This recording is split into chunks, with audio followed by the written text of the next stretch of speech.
giving, you're never gonna have enough for you. When a real one holds you down, babe, you supposed to drown.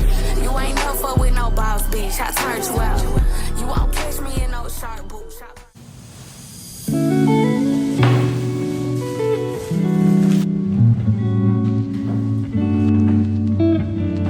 Hi guys, welcome back to my channel. My name is Layla if you're new here. In today's video, as you can see by the title, today's just gonna be a relaxing self-care day. As of right now, the only thing that I really want to do is eat. I've kind of been in this funk to where I'm not really cooking that much. Moving freshly into my apartment, I was cooking pretty much every single day, every weekend, different dishes, and I just found that it was just costing entirely too much. I am too early into my 20s to be not having any money. What I tell myself recently is that I'm just going to be getting things that I could prep throughout the week. That way I save a little bit more money and I do not have to stress or worry about the time that it takes for me to make dinner and then take a shower and then get in bed, because I've been trying to kind of balance my life between work and play pretty much. So I've been really wanting to find time for myself as opposed to me spending 9 hours in a desk at home.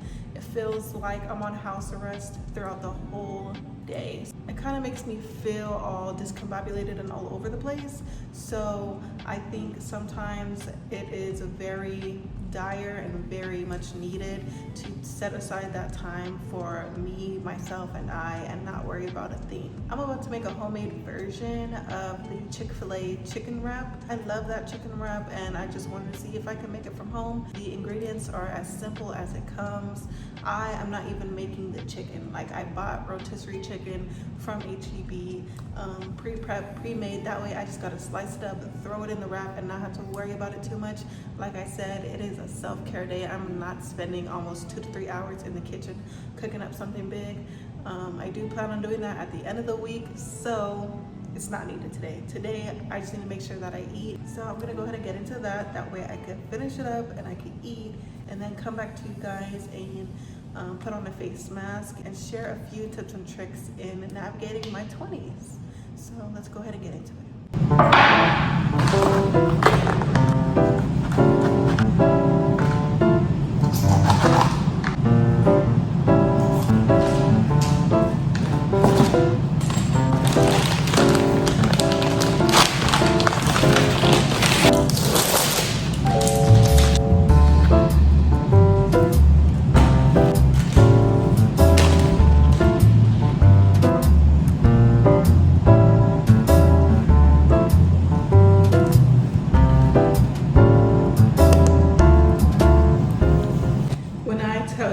This is unbeatable.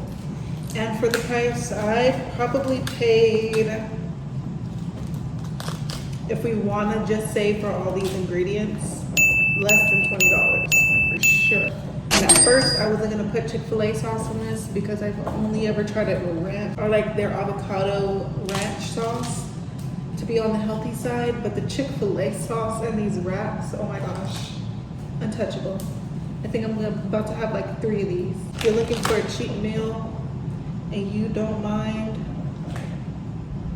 this healthy shit, it don't even taste healthy. That's how good it is. All right, guys, now I'm gonna make my famous smoothie. I use Rise protein powder. This is the first powder that I ever picked up. It's not what you expect. I thought it was gonna be nasty, and I think it matters what you put in your blender.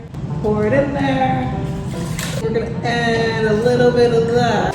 Put in your fruit. Just a drizzle. Cinnamon, protein powder. Let's see.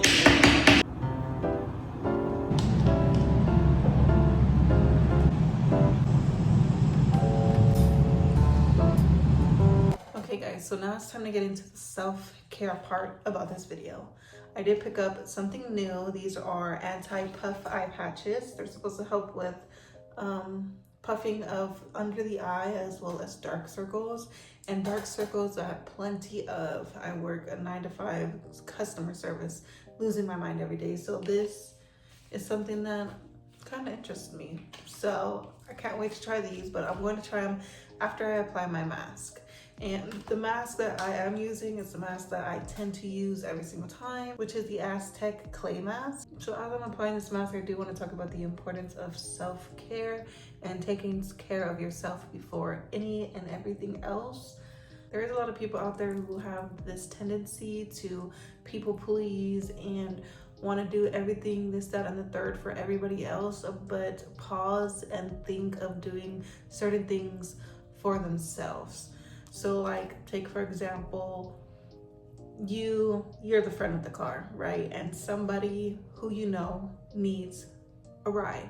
They could simply take an Uber, but they ask you to take a ride. And today was a day that you told yourself that you are going to do, I don't know, that you're gonna do your skincare, or you're gonna take some time to draw a bath or read your book and just completely focus on yourself.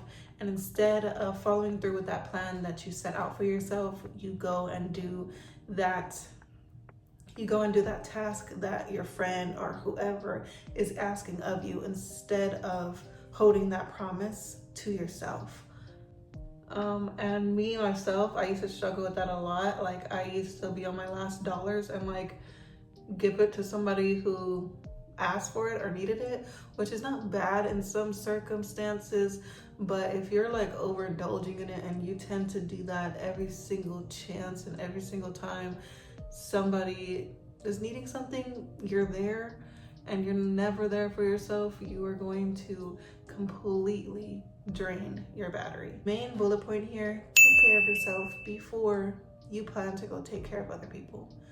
Who is going to take care of you in the end of the day if you're sitting there taking care of other people? For example, I had the opportunity to make overtime for work today, but I didn't, because I promised myself that I was going to take the time after work to indulge in some self-care that was really much needed, because lately my head has been all over the place and I've been doing this and I've been doing that, and I've kind of been neglecting myself.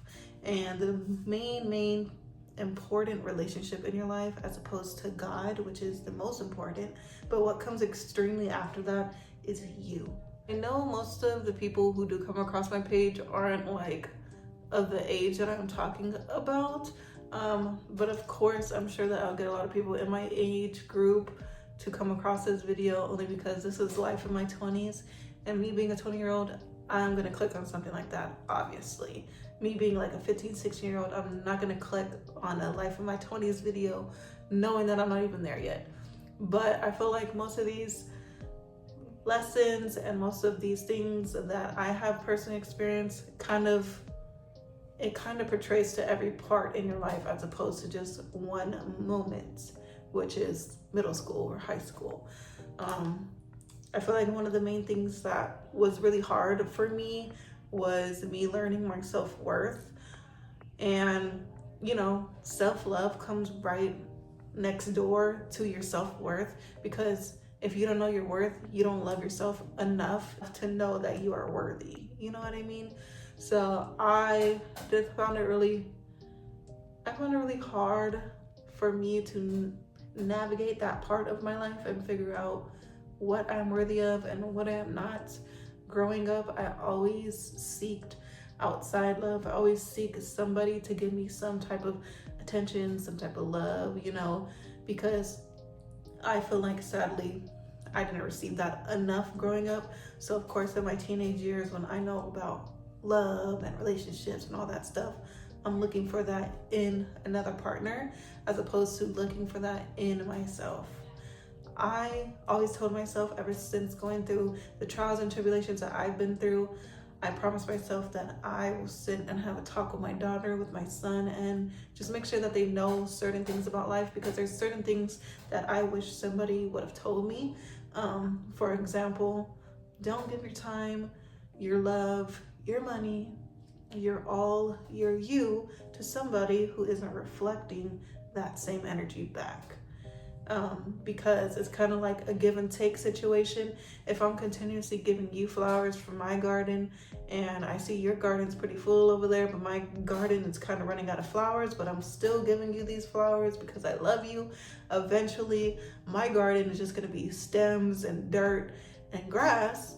You're going to have this full garden behind you, and that person hasn't thought once to give you a single flower. So once you're all done, that person's gonna turn around and go find somebody else's garden to pick from and just leave you in the dust, forget about you. And you turn around, you have no flowers left for yourself. So kind of like circling back to that whole self-love and making sure that you come first before any and everything. Because at the end of the day, if you're continuously giving, you're never gonna have enough for you. Everything that I went through before felt like a lifetime worth of lessons. Like my past 5 years was a complete and utter roller coaster. And it's because I've been boy crazy since I was 16. I've been in and out of relationships and talking stages and trying to find the one, when all along the one was me. I always had the tools. I've always had, the ability to be happy. I just never focused and looked within myself. And I know that sounds cheesy as hell, but it's true. Like if you don't sit there and you don't acknowledge how much that you are worth, you don't acknowledge the good things about you, the things that you love, and the things that you want to keep sacred to, haven't told until you meet the person who's worthy of all these great things that you have to offer. So I'm definitely glad that my past trials and tribulations didn't turn me into like this heart cold type of girl, and I just stayed with that soft lover girl type of energy, because I later down the road found the man who completely mirrors me and the way that I love. I feel like I didn't per se, I couldn't come across the person who was meant for me until I learned that hard lesson that I am enough. Not just enough for somebody else, but I am enough for me. I have enough love inside of me that I could give to myself, as opposed to looking for it outside in somebody else. So I feel like that's a really hard lesson to learn. One of the main things with finding love is making sure that you love yourself. For example, if they're cheating, if they're a narcissist, if they tend to just lie way entirely too much, basically you see big old red flags, right? But you ignore it because you're like, I love him. We can get past this. He's better than this. I know this is the second time, but no. Once somebody shows you their true colors in the moment, that's their colors right then and there. And that's something that you should take into consideration and be like, well, hold on. Like this person is like this, and there's no way in heck that I am going to change that person. That person has to want to change for themselves. I have no ability to sit here and try and coach this person to be the person that I want them to be, because if it was intended, God would have gave you that person with all those qualities that you are seeking. Life at this peak of time is going to be so hard to adjust to. Like, I didn't go to college. I went to college for a little bit. It wasn't for me, and I moved on from it. God blessed me with this great job that makes me able to pay for these bills, pay for every expenses that I need, and still be good. I'm beyond grateful. I am beyond blessed to be put in a position like that, because I'm not one of these people out here with my degree. Like, I should already be at that point in that age, in the age frame of where I am. But yeah, I feel like being in your 20s, it's almost like you're starting all the way back from when you were little. Being in your 20s and being fresh in your 20s is completely hard to navigate work, life, love, all of that. And I feel like everybody misses to tell you that being in your 20s and not knowing exactly what you want to do with your life is completely okay. 20s, if anything, is a start of your life.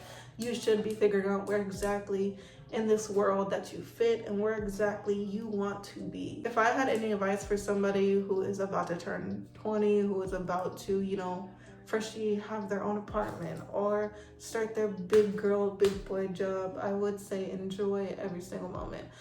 Don't stress about bills. If you're especially set up to the point to where you don't have to continue to think how I'm going to pay the bills or pay the rent next month, I would completely just take that out of the equation and enjoy life. Like me, I tend to overthink about bills, I tend to overthink about my expenses. And yeah, it's very important to make sure that you're keeping those things in mind, but at the same time, do not let those thoughts and that thought process control you, because you're gonna be just stuck and just continuously thinking, oh my gosh, like I'm late on this, or oh my gosh, everybody's doing this and I'm behind. You are never behind. God has certain things placed in your life at certain moments that you are able to handle in that moment. So I don't think of it as when or where is this gonna happen, when is this gonna happen. I just focus on the now, because all I know is that God has me later on down the road, and where I want to be, where I am working to be, I will eventually be there in God's timing. I'm gonna wash this off, wash my face, put these on, probably put some tea on the stove, enjoy the rest of my night and relax. Okay guys, so I'm back. I ended up taking a bath, and then I ran the shower for a little bit, but I put on the eye mask whenever I was about to get fully in, because I wanted to relax. I kind of wanted to have that like little spa moment. So I put these on to kind of give a feel of that, and honestly these feel really great. Like I probably will get the same brand, because I want one that will kind of go from my inner corners to out. These are kind of complicated to put on because of the shape. Like the leaves were all like, I couldn't put it in the corner without it touching my eyeball, so I kind of just had to like mess with it and figure out where it fit. And it's kind of more so on my cheek than it is on my eye. Like I thought I was gonna go like, you know, but it's all right. I mean, I did try to do it on the other side too, so don't get me wrong. I tried it in all different angles and it just wouldn't cooperate. Like it didn't look like it was gonna fit right. And I tried to look at the picture, but as you could see, like the way that they're shaped, the way that she had them, like is exactly how I have it on my face. So I don't know, but yeah, from here I am probably going to run some tea and lay in bed, probably try and watch something, because I am like a huge binger. So if I put on something new, I tend to finish it within a few days if it's really, really good. Like, what was it? I watched Sex Lives of a College Girls, I think it's called, on HBO, and I literally finished that like within an instant. Like it was so good. Like I would watch it every day after work before I go to sleep. And yeah, I like finished it within like less than 2 weeks, definitely. But I definitely need new recommendations. Like I'm sick of rewatching things. Like I need something new. I can't keep watching Supernatural, can't keep watching, well no, I don't even watch Grey's Anatomy anymore. Ever since I had a dream that I was getting operated on, I was like, cut the cameras. I don't want to watch it anymore. I can't watch it before bed. And I just ended up stop watching it altogether. But yeah, if you have any recommendations, please let me know. I'm dying over here. I'm a binge girl at heart, and I don't have nothing to binge. I don't have nothing to watch. Everything that was already good, like I watched. Like, oh my gosh, Lost, that was my show. Or I would watch it at work, after work. No wonder it went by so fast. I think it was like a 15 season show, but overall, oh my gosh, shows that tend to have that many seasons are always good. And I try to watch Vampire Diaries because it has the same amount of seasons, kind of around the same range. I just couldn't. I know people say, give it a chance, give it a chance, give it a chance. I can't. If it's boring, like my mind just tunes out, and it's like, what am I watching for if I'm not watching the whole thing to figure out what's going on exactly? Like I can't sit here and watch it if it's not giving me no, you know, like it's not giving me nothing. So why would I sit here and watch it? Thank you guys so much for watching. I hope you guys gathered some really good information, and I planted a seed in 1, if not 5, people who came across my video. See you guys in the next one. Bye.